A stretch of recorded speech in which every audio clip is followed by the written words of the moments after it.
유튜브 구독자분들 안녕하십니까. 자, 박선무당 도선당 서기입니다. 자, 오늘은 최근에 개봉한 영화죠, 파묘.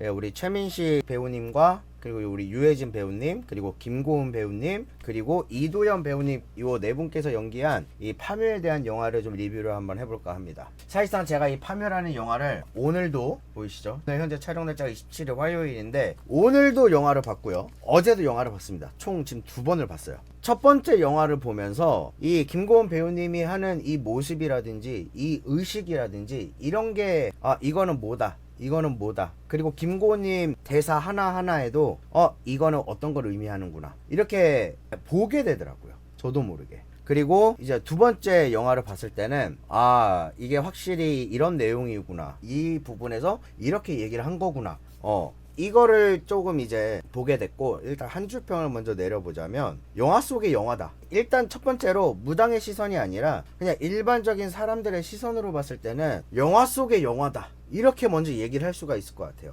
그래서 왜 그런가 하면 이제 그건 이제 제가 뒤에 쭉 얘기를 하면서 나올 텐데, 파묘라는 거는 말 그대로 묘를 판다는 얘기예요. 묘를 파냄으로써 벌어지는 일이 두 가지가 생깁니다. 그렇기 때문에 영화 속의 영화다라고 얘기할 수가 있는 거고, 또 다른 의미로 한 줄 평을 더 하자면 딱 이 대사가 딱 맞는 것 같아요. 여우가 범의 허리를 끊었다. 이거는 이제 일전에 제가 영화를 보기 전에 이제 일산에 잠깐 일이 있어서 가면서 방송을 하고 있었는데, 우리 채널 구독자분들께서 방송을 할 때 자기 파묘 보고 왔다, 저 대사를 딱 치더라고요. 여우가 범의 허리를 끊었다. 근데 저는 사실상 저거를 딱 보면서 이런 내용의 이런 영화구나. 그래서 제가 그 내용을 얘기했더니 맞아, 그 내용이야, 딱 그렇게 얘기를 하더라고요. 자, 그래서 이제 본격적으로 이제 파묘라는 영화에 대해서 리뷰를 해볼 건데, 첫 장면이 비행기 안의 모습이에요. 김고은 배우님에게 스튜어디스가 일본어로 와인을 조금 더 드릴까요? 라고 얘기를 합니다.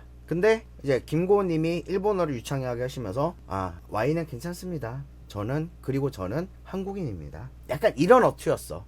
근데 아마 나였으면 그냥 거기서 일본어로 얘기를 하는 게 아니라 됐어요, 그러다 한국인이야 씨, 약간 나는 이렇게 얘기했을 것 같아. 근데 여기서 일본어를 쓴 장면에서부터 이미 나는 복선이 깔려 있었다라고 생각을 합니다. 미국에 도착을 해서 어떤 이제 제갓집을 만납니다. 제갓집을 만나는데, 이 제갓집이 할아버지, 그 다음에 아빠, 그 다음에 애기, 이 남자들 3명에게 귀신병이 생겨요. 3대에 걸쳐서 신병이 생깁니다. 귀신병이 생기죠. 이거를 피해서 이사도 가보고, 처음에는 이게 이 집안의 유전병인가 이렇게 생각을 해서 치료도 하려고 하다가 치료가 안 돼서 한국이 문제인가 싶어서 이민도 가고 이사도 가고, 그런데도 새로 태어난 애기한테까지 이러한 일이 생기니 그때서야 이거는 뭔가 잘못됐다.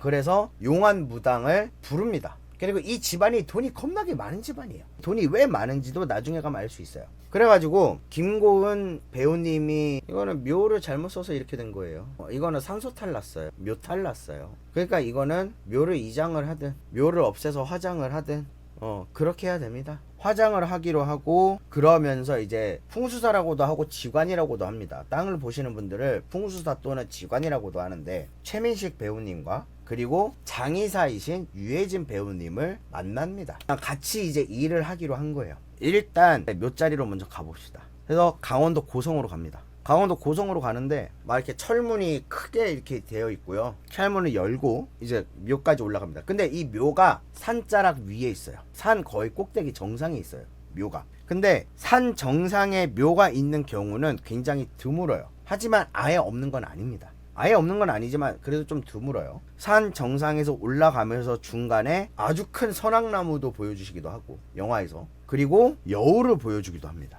그리고 그 여우를 최민식 님이랑 김고은 배우님만 봤나봐. 그 직관이랑 무당분만 여우를 본 거예요. 요 자리를 딱 보는데 유해진 배우님, 그 장의사분이 딱 한마디 하십니다. 야, 여기는 용이 여기는 용이 이렇게 용이 이렇게 그냥 펼쳐져 있네. 산세는 좋다. 근데 이거 자리에 비해 묘가 굉장히 검소하네. 묘가 진짜 뭐가 없어요. 묘가 그냥 조그만한 묘 하나에 비석 하나, 그리고 그 묘의 위치가 어떻게 되어 있냐면요, 묘의 위치 자체가 나무가 막 이렇게 있고 그 나무 밑에 있어요, 묘가. 그리고 상대적으로 몇 발자국 앞에는 햇살이 이렇게 쫙 비추면서 굉장히 밝은 땅이야. 근데 묘는 굉장히 어두워요. 저는 이 장면을 봤을 때 어떻게 느꼈냐면 자리는 좋은데 한마디로 그 땅은 좋은데야. 예를 들어서 앞에 산세가 막 이렇게 펼쳐져 있고 풍경이 이렇게 펼쳐져 있고 굉장히 풍경도 보기 좋고, 근데 묘를 향하는 방향이 그런 풍경을 향해서 해가 비추는 쪽에 묘가 있는 것이 아니라 그 땅에서도 약간 후미진 곳에 묘가 위치해 있는 거예요. 그러니까 묘가 해를 못 보는 거야. 이 장면에서 이미 여기는 땅이 안 좋은 땅이다, 여기는 악지다, 여기는 좋은 혈자리가 아니다, 이 얘기가 나옵니다. 이거는 굳이 무당이 아니라도 일반인 분들이 딱 보기에도 내가 묘에 대해서 좀 아는 사람이라고 한다라면 저는 그 부분을 충분히 캐치했을 거라고 봐요. 그래서 최민식 배우님이 그럽니다. 아, 사장님, 저는 이번 일은 못하겠습니다 하고 최민식 배우님이 내려가요. 그리고 이제 유해진 배우님이 저 양반 저 꼬라지 났네, 이렇게 얘기를 하시고, 김고은 배우님은 이제 어릿하는 거지. 속마음은 약간 이런 마음이었을 거야. 아씨, 일도 다 잡았는데 왜 갑자기 못하겠다고 지랄을 하는 거지, 왜. 이거 돈이 적은 일이 아닌데, 이게 몇 억짜리 일인데, 이게 지금 뭐 기껏 일을 잡아놨더니 왜, 이러면서 이제 최민식 배우님이 산을 내려가니까 따라갑니다. 따라가서 이제 차 있는 쪽에서 딱 그래요. 아니 왜 못하겠는데, 뭔데, 이유가 뭔데, 막 이렇게 소리를 지릅니다. 그리고 이제 차에 타요. 차에 타서 이런저런 얘기를 합니다. 최민식 배우님이 그래요. 야, 여기는 악지 중에 악지야. 악지를, 이런 묘를 잘못 파면 파는 일을 하는 일꾼들부터 해서 직원부터 해서 줄초상 난다고. 야, 화린이 너도 알잖아. 그러면서 이 일을 안 하려고 하는 이유를 얘기를 합니다. 그러니까 이 땅이 너무 안 좋으니까 이 묘를 한번 잘못 파면 뭔가 일이 사단이 생긴다. 이게 돈이 중요한 게 아니다. 야, 돈보다 중요한 게 내 목숨 아니야. 이번 일 이거 잘못하면 목숨을 잃을 수도 있는 일이다. 약간 이런 식으로 어필을 하는 거죠. 근데 이제 장면이 넘어가면서 호텔에서 이제 그 상주분하고, 일을 맡기신 상주분하고 무당분하고 그 풍수사분하고 셋이서 술을 간단하게 하면서 얘기를 합니다. 얘기를 하면서 이 김고은 배우님, 이 무당분이 설득을 시켜요. 아들이 아기가 아프다고. 아기가 아프니까 일을 하자. 아기는 살려야 되지 않겠냐. 약간 이런 뉘앙스로 얘기를 해요. 그러면서 김고은 배우님, 이 무당분이 한 가지 딱 묘안을 딱 내세웁니다. 파묘할 때, 묘 팔 때 대사리굿을 하자. 그러면 괜찮을 거다. 여기서 말하는 대사리굿은요, 저는 대수대명이라고 봐요. 저는 솔직하게 말해서 제가 이제 무당한 지가 얼마 안 됐지만 신내림 받은 지가 이제 올해로 2년 차기 때문에 무당 세계를 정확히 다 알지는 못해요. 근데 여기서 말하는 대사리굿은 제가 봤을 때는 대수대명과 군웅 푸는 것을 합쳐서 얘기한 거라고 봤어요. 그래서 이 대사리 굿을 진행을 할 때 김고은 배우님이 이렇게 얘기를 합니다. 그날 묘 파는 사람, 일꾼들을 돼지 띠인 사람 5명으로 하고 돼지 5마리로 그 사람들을 대신하게 하고, 그리고 액을 막으면서 그렇게 묘를 파면 아무 이상 없지 않겠냐, 괜찮지 않겠냐, 이렇게 얘기를 합니다. 그래서 대사리 굿을 하면서 묘를 이제 없애기로 합니다. 돼지를 5마리, 여기 통돼지 5마리를 삼지창에 꽂아서 세워둡니다. 세워두고 일꾼분들한테 머리에 이제 피를, 이게 뭐 백마피인지 말피인지 돼지피인지 그건 정확히는 모르겠어요. 근데 피를 이렇게 묻힙니다. 그리고 5분의 머리카락을 조금씩 잘라서 이거를 각각의 돼지 입에 놓습니다. 그리고 이때 김고은 배우님이 입고 나오는 한복을 보면 검은색 베이스에 파란색 쾌자를 입습니다. 파란색 쾌자를 입은 건지 한복 자체가 그렇게 된 건지는 모르겠어요. 근데 검은색에 여기에 파란색으로 이렇게 돼 있어요. 저는 딱 이거 보고 군웅장군님 아니면 군웅대감님이시겠구나. 이 검은색은요, 우리가 구슬할 때 입는 옷들 중에 신복이라 그러죠. 이 신복에 검은색으로 돼 있는 경우에는 대부분 다 군웅이에요. 그래서 이렇게 검은색의 옷을 입고 파란색 쾌자 마냥 이렇게 딱 돼 있는 모습을 보고 이거는 군웅풀이구나. 그래서 대사리굿이 대수대명에다가 플러스로 군웅풀이를 하는 굿이구나, 부정을 푸는 굿이구나, 이렇게 저는 딱 알게 된 거예요. 그러면서 이 군웅을 푸는 것은 뭐 이제 제가 몇 번 영상을 보여드린 적도 있지만 생 돼지 내장이라든지 돼지 신장이라든지 생으로 된 거, 그리고 소 선지, 소 피부터 해가지고 이런 거를 하나로 다 한 그릇에, 한 다라이에, 한 대야에 여기에다가 다 넣고 얼굴에 이제 피칠도 하고 그거를 씹었다 뱉었다 해요. 그리고 이제 군웅 칼로 막 이렇게 놀고 그러한 모습을 보이는데, 저도 군웅 풀 때 그렇게 하거든요. 그렇게 군웅 풀듯이 김고은 배우님이 역할을 합니다. 그러면서 묘를 파요. 묘를 팠는데 관이 일반 관이 아니야. 관 자체가 향나무로 만든 관이에요. 향나무로 만든 관은요, 요즘에는 잘 없다고는 하는데 옛날에 왕족이거나 아니면 아주 돈이 많은 재상이거나 아니면 고위 관직이거나 이런 분들이 돌아가셔서 그분들을 매장을 할 때 쓰는 관이 향나무 관이라고 합니다. 그래서 그 향나무 관을 꺼내요. 그리고 이제 상주분이 관을 안 열고 바로 화장했으면 합니다. 해가지고 원래는 바로 화장터로 가기로 하다가 이제 관을 차에 웅구 차에다가 싣고 주인공들은 차를 타고 화장터로 이동을 하고 있고, 이제 묘를 파신 5명의 일꾼들은 다시 이제 그 묘 땅을 팠으니까 땅을 다시 평평하게 해야 되잖아요. 그래서 평평하게 딱 작업을 이제 하려고 하는데 갑자기 그 자리에서 뱀이 한 마리가 나옵니다. 근데 이 뱀의 모습이 몸은 뱀이야. 몸은 뱀인데 얼굴은 사람 얼굴이야. 딱 그 땅을 파던 일꾼이 자기 발 사이로 그런 뱀이 싹 지나니까 놀라가지고 오씨 뭐야 이거 해가지고 그 삽으로 그 뱀을 반 딱 찍어가지고 반갈죽 만들어버려. 그리고 갑자기 그 뱀을 탁 만들고 나니까 갑자기 막 비가 오기 시작하는 거야. 그렇게 비가 오니까 원래 비 올 때는 화장을 안 하거든요. 왜? 비 올 때 화장하면 망자분이 좋은 데로 못 간다는 얘기가 있기 때문에 비 올 때는 화장을 안 합니다. 그래서 화장터로 가던 거를 비가 갑자기 오니까, 사장님 비가 오니까 비가 이렇게 많이 올 때는 화장을 못 합니다.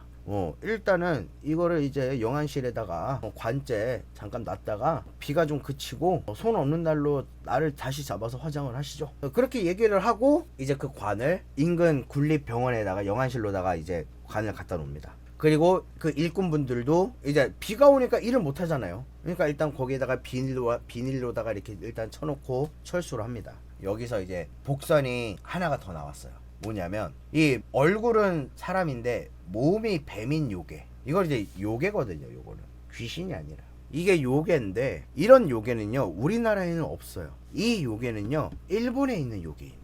여기서 또 이제 일본과 관련이 있다라는 거에 대한 복선이 하나가 더 나온 거예요. 자, 첫 번째는 첫 장면에서 일본어로 썼다라는 거 하나, 그리고 두 번째 묘를 팠더니 그 안에서 일본 요괴가 나왔다는 게 일본과 관련이 있다라는 두 번째 복선입니다. 자, 그러고 이제 그 관을 영안실에다 놨죠. 근데 이 영안실에서 그 영안실을 담당하시는 담당자가 보니까 관이 보니까 보통 관이 아닌 거야.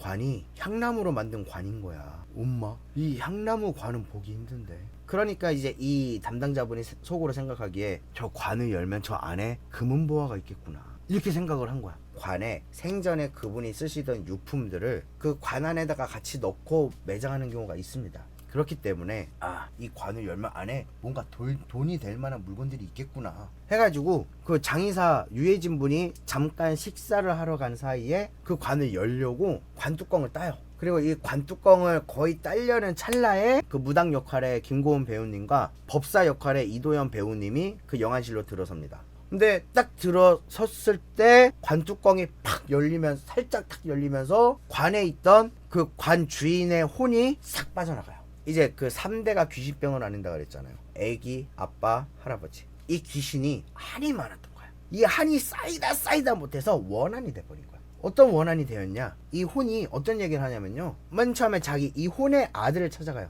그러니까 할아버지죠. 할아버지한테 찾아가서 이렇게 얘기를 합니다. 이 애비는 춥고 배고팠는데 우리 아들은 젖과 꿀이 흐르는 땅에서 잘 먹고 잘 살고 있구나. 여기서 나는 한 가지 유출해 볼 수 있었던 건, 매장을 해놓고 묘를 만들어 놓고 제사도 제대로 안 지냈구나. 그래서 이 조상님이 배가 고프다, 힘들다, 춥다, 이렇게 얘기를 하고 있었구나. 근데 이 기간이 자그마치 100년인 거야. 할아버지 때, 아들 때, 지금 애기 3대잖아. 그러니까 얼추 거의 100년의 기간 동안 제사상을 제대로 못 받아 드신 거야. 그러니까 배고프고, 그리고 추운 거는 아까 처음에 내가 얘기했죠? 묘가 있는 위치가 해가 드는 위치가 아니야. 음지야. 해가 안 드는 위치야. 그러다 보니까 추운 거야. 그러니까 춥고 배고프고. 그리고 이제 이 아들들한테, 손자한테, 증손자한테 이렇게 내려왔던 귀신병은 사실상 이 조상님이 나 춥고 배고프다라는 거를 계속 알려주고 있었던 거예요.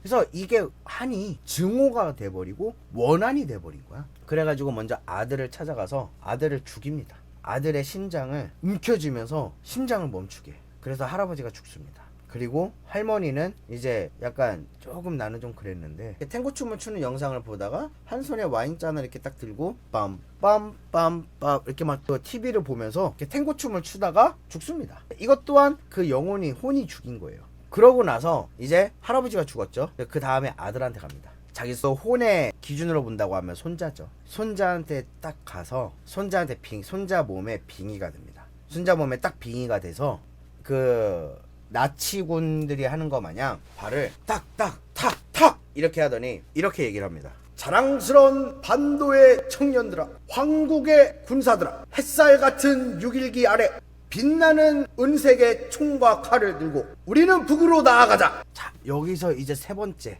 일본과 관련이 있다는 게 나와버린 거야. 6.1기가 뭡니까? 일본의 제국주의를 2차 세계대전 당시 열리기 전에 일본의 제국주의를 상징하던 깃발이잖아요. 여기서 이제 딱 답이 나오는 거야. 왜 일본이랑 연관이 있었는지. 이 무덤의 주인이 친일파였던 거야. 그것도 엄청난 친일파. 그리고 재산이 많은 이유가 뭐야? 할아버지가 친일파 시절에 재산을 완전히 끌어모은 거지. 그렇기 때문에 이 묘가 일본과 관련이 있다라는 거에 대해서 이렇게 복선들이 깔려왔던 겁니다. 그리고 이 상주 아들 몸에 빙의가 되잖아요.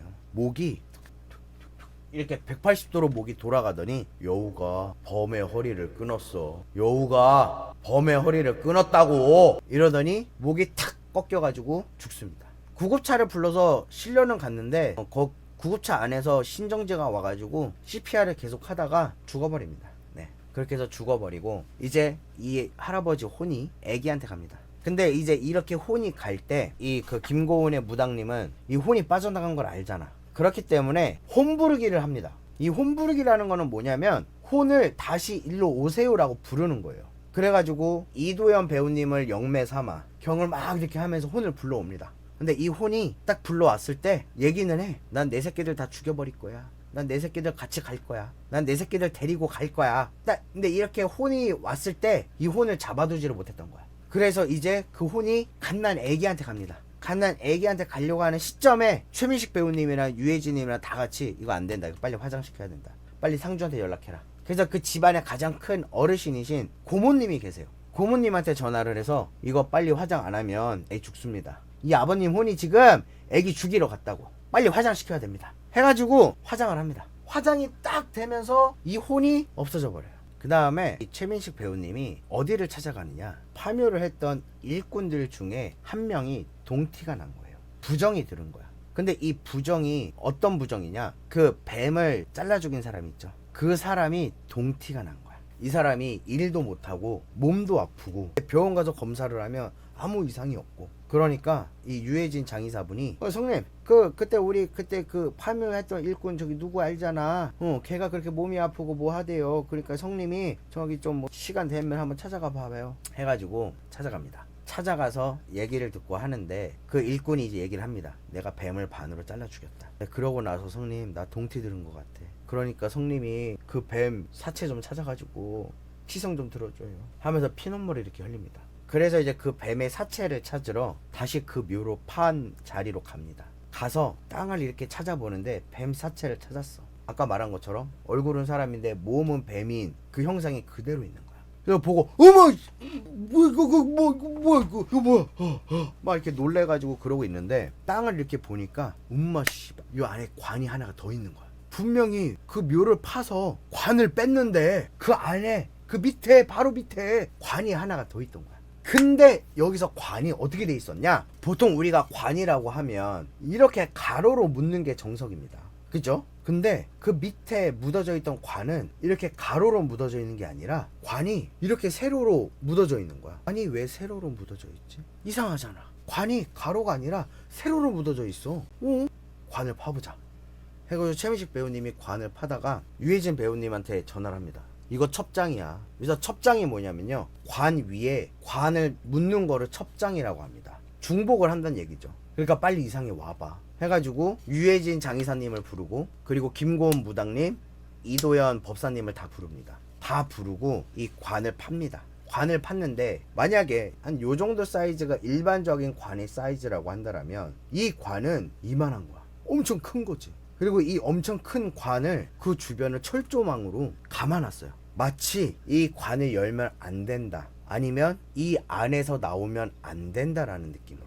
김고은 배우님은 이거 그냥 여기 내비두자, 이상하다, 느낌 안 좋다, 이렇게 얘기를 하는데, 최민식 배우님은 야 그래도 이분도 이 집안의 영가일 텐데, 불쌍한 조상님일 텐데, 우리가 이 관을 꺼내서 보내드려야 되지 않겠냐. 그래서 이 관을 꺼냅니다. 이 관을 꺼내서 어디로 가느냐, 이제 그 산으로 가는 길에 보국사였나요? 보국사라는 이름의 절이 있었어요. 근데 이 절이 그냥 우리가 아는 절 마크인 만자로 돼 있는 게 아니라 풍수지리, 풍수사 마크로 이렇게 돼 있던 거예요.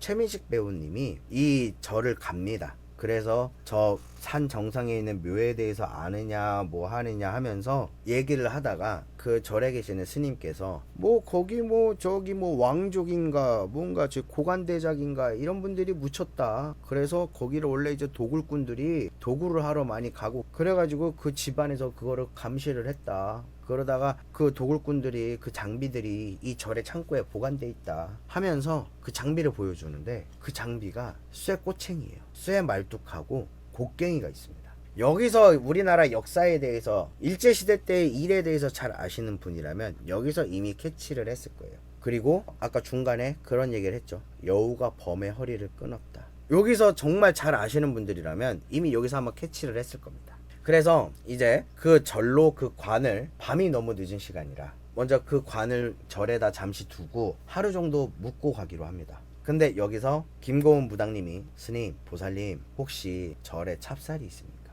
해서 이 찹쌀을 그 놓인 관 주변으로 찹쌀을 이렇게 뿌립니다. 그리고 찹쌀 위로 말피도 이렇게 뿌려요. 근데 나는 여기서 이 파묘의 영화 감독이 어떤 영화에서 영향을 받았구나 라는 거를 알 수 있었어요. 그게 어떤 영화냐? 바로 이 강시 선생이라는 영화입니다. 1987년도에 개봉한 영화고요. 이 영화인데요, 강시가 나오는 영화입니다. 굉장히 오래된 영화예요. 이 영화의 스토리는 뭐 여기 보시면 선친의 이장을 하기 위해 묘를 파내던 도중 묘를 일부러 잘못 묻었던 사실을 알게 되고 강시로 변해버린 선친에 의해 살해되고 만다. 제가 이 영화를 알고 있는 이유가 뭐냐면요, 굉장히 오래된 영화지만 저 이 영화 한 5번 6번 봤습니다. 의외로 영화가 오래된 영화지만 되게 재밌어. 영화를 난 되게 재밌게 봤거든.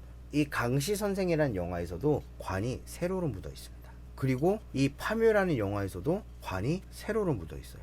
그리고 이 강시 선생이라는 영화에서는요, 묘를 이장을 하기 위해서, 화장을 하기 위해서 묘를 뺐잖아요. 관을 뺐잖아요. 그 임정영 배우님, 지금은 돌아가셨는데 그 임정영 배우님이 도사 역할이신데 제자들한테 시킵니다. 관을 혹시라도 무슨 일이 안 생기게 격자로 다 표시를 해놔라, 한 곳도 빠짐없이. 근데 이 제자들이 양쪽 옆면하고 윗면을 했는데 밑에 면을 안 한 거야, 밑에 면을. 그래가지고 강시가 탁 깨어나거든요, 관이 부서지면서. 이 파묘라는 영화에서도요, 그 이 묘 주변에 찹쌀을 이렇게 해놨잖아요. 심지어 강시 선생 영화에서도 찹쌀로 관을 이렇게 합니다. 근데 이 파묘라는 영화에서는요, 찹쌀로 해놓고 피까지 했잖아. 난 여기에서 이 강시 선생 영화하고 파묘하고 오마주가 내 눈에 탁 떼는 거예요, 머릿속에서. 난 그래서 이 파묘 영화 감독님이 이 강시 선생이라는 영화를 굉장히 감명 깊게 받고 이거에 영향을 받으셨구나 라고 저는 생각을 했습니다. 자, 다시 이야기로 돌아가서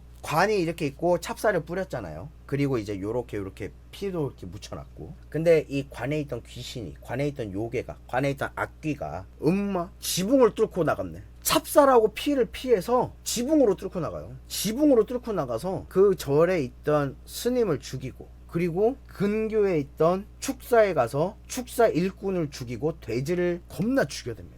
그러고 나서 이도현 배우님이 중간에 가위를 눌려요. 가위를 이렇게 눌리면서 뭔가 이상하다 해서 그 관 있는 데를 갔더니 이상한 거야. 그래가지고 사람들을 깨웁니다. 자고 있던 김고은 무당님도 깨우고 막 이렇게 깨워요. 깨워서 봤더니 관 앞에 사무라이 투구 있죠. 사무라이 투구가 떨어져 있던 거야. 이상하잖아. 여러분, 일본과 관련돼 있다라는 이 복선이, 그 묘의 주인이 친일파니까 일본과 관련이 있었나? 이렇게까지 생각할 수 있는데 이 복선이 그 뒤에까지 계속 이어지는 거예요.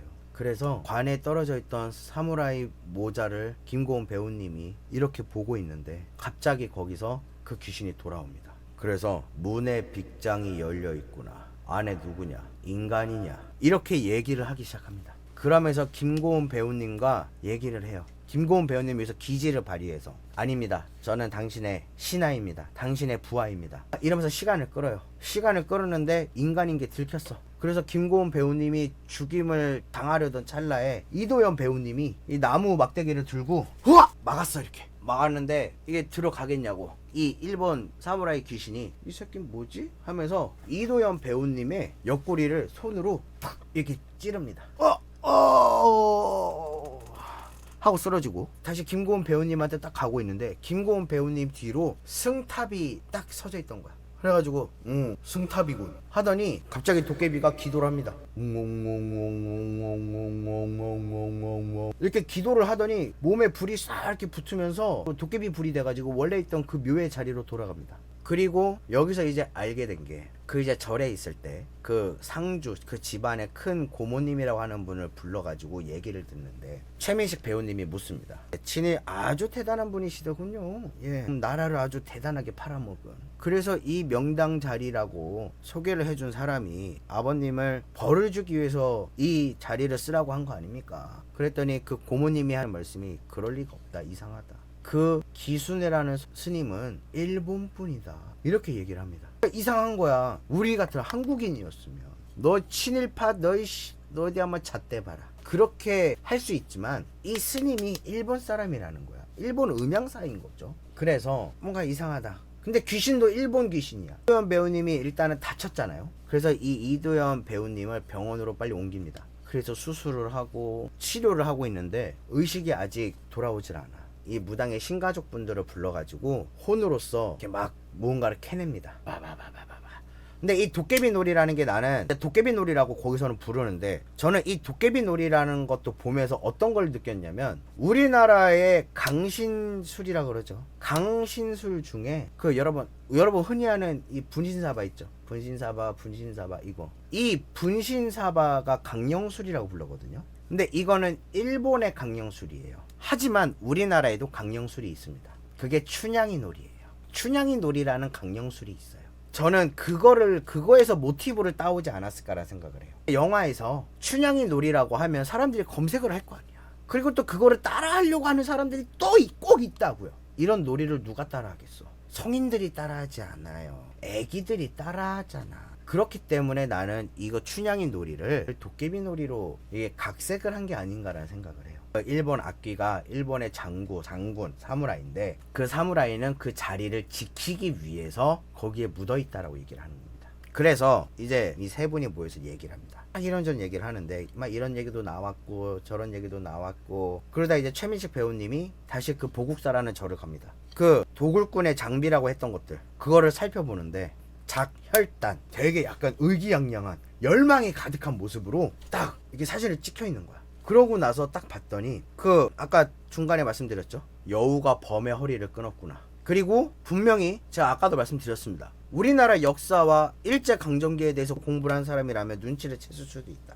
우리나라가 일제시대 때 일본에서 우리나라의 전기를 끊겠다라고 하면서 300 중간중간에 쇠침을 박아놨었다고 얘기가 나온 적이 있어요. 근데 그 묘의 위치가 정확하게 우리나라 백두대간 산맥의 허리에 위치하는 자리인 거야. 여러분 허리가 끊어지면 어떻게 돼요? 죽지는 않아도 사람이 병신이 돼요. 심하면 죽어요. 그리고 우리나라 국토의 모양은 어떤 모양이라 그래요? 호랑이의 모양이라 그러지 않습니까? 이러고 있는 호랑이 모양이잖아. 여우가 범의 허리를 끊었다. 여기서 말하는 여우는요, 저는 맨 처음에 여우라 그래서 일본과도 연관이 있는 건 알았어. 저는 맨 처음에 이 여우를 명성황후로 얘기하는 줄 알았어요. 왜? 일본에서 명성황후를 시해할 때 했던 작전의 이름이 여우사냥이었어요. 이 여우가 명성황후를 얘기를 하나? 그럼 이 명성황후와 연관이 어떻게 있지? 이렇게 생각을 했는데 이 여우가 명성황후의 여우가 아니었던 거예요. 이 여우는 그 땅을 추천해준 음양사, 그 음양사의 다른 별명이 여우 음양사입니다. 즉 여우가 호랑이의 범의 허리를 끊었다. 여기서 말하는 이 여우는 바로 그 일본 음양사를 얘기한 겁니다. 자, 여기서 이제 여러분, 그렇다면 이 도깨비를 없애야 되잖아. 근데 여기서 이제 최민식 배우님은 이렇게 생각한 거예요. 그래, 허리를 끊었다. 허리에 쇠 말뚝을 박았다. 그리고 그 쇠 말뚝을 지키는 게 그 장군이다. 고로 그 쇠 말뚝을 없애면 이 사무라이 또한 없어질 것이다. 이거죠. 그래서 3명이서 회의를 합니다. 여기서 또 김고은 배우님이 굉장히 중요한 말을 한마디 합니다. 혼이나 귀신은 육체가 없기에 불안정해서 사람을 해칠 수 없습니다. 하지만 이것은 그런 귀신과 차원이 다릅니다. 물건에 혼이 깃들어서 만들어진 정령입니다. 그렇기 때문에 이거는 없앨 수가 없습니다. 그리고 이제 그 물건이 뭐냐? 바로 쇠 말뚝이라고 생각을 한 거죠. 그래서 그 쇠 말뚝을 없애야지만 이 정령을 없앨 수 있다. 정령만 없앨 수 있는 건 아니다. 이런 뉘앙스로 얘기를 한 거죠. 내가 그 정령을 없앨 수는 없지만 시간은 끌어볼 수 있겠다. 내가 유인을 해서 시간은 끌어보겠다. 그러니까 이제 최민식 배우님은 그러면 시간만 끌어주면 우리가 그 사이에 쇠말뚝을 찾아내겠다. 그래서 없애겠다. 이렇게 작전을 짜고 올라갑니다. 올라가서 이제 그 악기를 유인하려고 그 악기가 계속 중간중간에 은어 자기가 좋아하는 게 은어다 이거야. 자기가 좋아하는 게 은어랑 참외다. 그러면서 은어를 가져왔냐 계속 이렇게 얘기를 해요. 그래가지고 그 은어를 헨젤과 그레텔 마냥 이렇게 중간중간 놓으면서 유인을 합니다. 근데 그 유인을 하는 장소가 어디냐? 아까 제가 처음에 말씀드렸죠. 산에 올라갈 때 여우도 있었지만 여우 옆에 굉장히 큰 선악나무가 있었다. 선악목이 있었다. 그 선악목으로 유인을 합니다. 유인을 해서 악기가 그 선악목으로 왔을 때 선악목에서 시간을 끌어보겠다 이거거든요. 그러면서 이제 준비를 다 하고 말 한마디를 합니다. 축시가 되면 얘가 움직일 겁니다. 그래서 제가 시간을 끌 테니 그때 쇠말뚝을 판에서 찾으면 그 쇠말뚝을 말피에 없애세요. 이겁니다. 근데 이 말피가 여러분 왜 말피지? 말피지 할 거예요. 말피와 닥피는요 부정된 것을 없애는 거에 속합니다. 그래서 저도 부적을 쓸 때 말피 부적을 쓰는 경우가 있어요. 일반적으로는 그냥 경면주사를 갈아가지고 기름에서 부적을 쓰지만 이게 좀 부정된 걸 없애야 되겠다. 안 좋은 거를 좀 없애야겠다. 이런 사람이면 말피를 같이 섞어서 부적을 씁니다. 그래서 그 말피로 쇠말뚝 안 좋은 거를 닦아낸다고 얘기를 하는 거예요. 자, 근데 여기서 이제 축시가 됐어요. 축시가 돼서 악기가 움직이기 시작했어. 선악목으로 유인을 했어. 근데 이 선악목에서 김고은 배우님이 뭔가를 부적에 붙여서 이렇게 태웁니다. 그리고 나무 중간중간에 넣어요. 막 그렇게 하니까 막 연기가 그냥 막 우와 막 나무 주변으로 그냥 겁나 신비스러운 분위기로 연기가 그냥 우와 막 이렇게 나오거든요. 그게 뭐냐? 여러분 그거는 쑥입니다. 저는 제가 봤을 땐 쑥으로 봤어요. 쑥 말린 거로 봤거든요. 그러면 쑥을 왜 태우느냐? 쑥은요 우리가 부정향이라고도 하는데 안 좋은 것들을 내보내거나 할 때 우리가 그 부정 쑥을 씁니다. 근데 이 부정향, 부정쑥은요 말 그대로 100% 그냥 쑥을 말려서 만드는 거예요. 그리고 실제로 민간요법 중에 민간요법에서 쑥이 이 기생충, 구충에도 좋다는 얘기가 있더라고요. 하여튼간 그래서 그거를 선악목에 중간중간에 넣습니다. 한마디로 이 선악목을 보호하려고 하는 거죠. 부정된 게 오지 마라. 약간 이런 느낌인 거예요. 그래가지고 이제 그 악기가 오니까 김고은 배우님이 악기와의 대담을 통해서 얘기를 통해서 시간을 끕니다. 근데 최민식 배우님하고 유해진 배우님하고 겁나 이렇게 땅을 파재꼈는데 안 나와. 쇠말뚝이 안 나오는 거야. 그냥 겁나 계속 이렇게 파내는데도 안 나와. 시간을 더 이상 끌 수 없는 상황에서 악기가 눈치를 챘어. 그래서 또 김고은 배우님을 또 쑤시려고 딱 가는데 김고은 배우님이 뭐야 직업이 무당이잖아. 딱 지켜주시는 할머니가 딱 김고은 배우님 뒤에 서 있으니까 악기가 망할 노인네 망할 할망탱이 이러더니 다시 도깨비 불로 변해서 다시 그 원래 있던 묘의 자리로 돌아갑니다. 근데 거기서 유해진 배우님은 먼저 나왔어.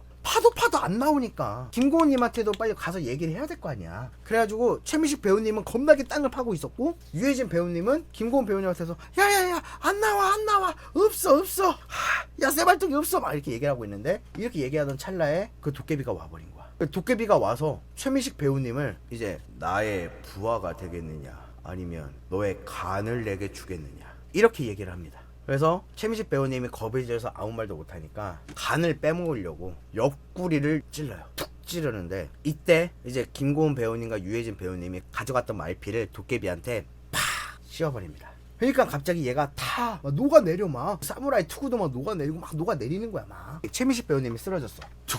쓰러져 있는데 말피에 의해서 사무라이 2가 녹아내리는 게 눈에 보이는 거야. 쇠 불타는 쇠 사주 오행에서 토 위에 화, 수, 목, 금은 사계절을 얘기한다. 불의 상극은 물이고 금의 상극은 나무라. 갑자기 뭔가를 거기서 깨달은 거야. 불의 상극은 물이잖아요. 불은 물로서 끌 수가 있잖아요. 그 물이 뭐야? 피야. 말피. 그리고 불타는 쇠. 사무라이 그 투구나 이게 쇠잖아. 쇠는 뭐가 상극이야? 나무가 상극이야. 그래서 곡괭이 자루에다가 피를 묻혀서 옆구리가 뚫리신 와중에 온 힘을 다해서 퍽 내려칩니다. 그 도깨비 악기가 딱 맞더니 이게 된 거야. 그러면서 물에 젖은 나무는 쇠보다 질기다. 팍!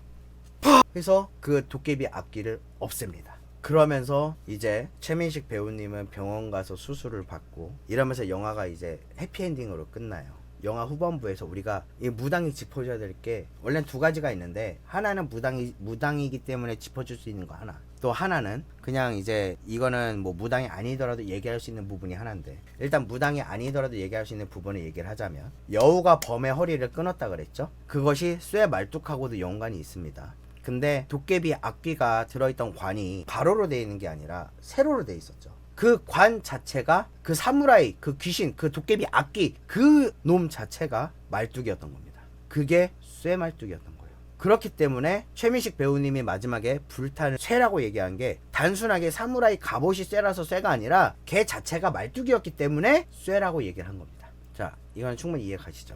자, 두 번째로 무당이 여기서 짚어줄 수 있는 거 하나, 뭐가 있느냐? 바로 시간입니다. 자, 축시는요 새벽 1시 이후부터 새벽 3시까지입니다.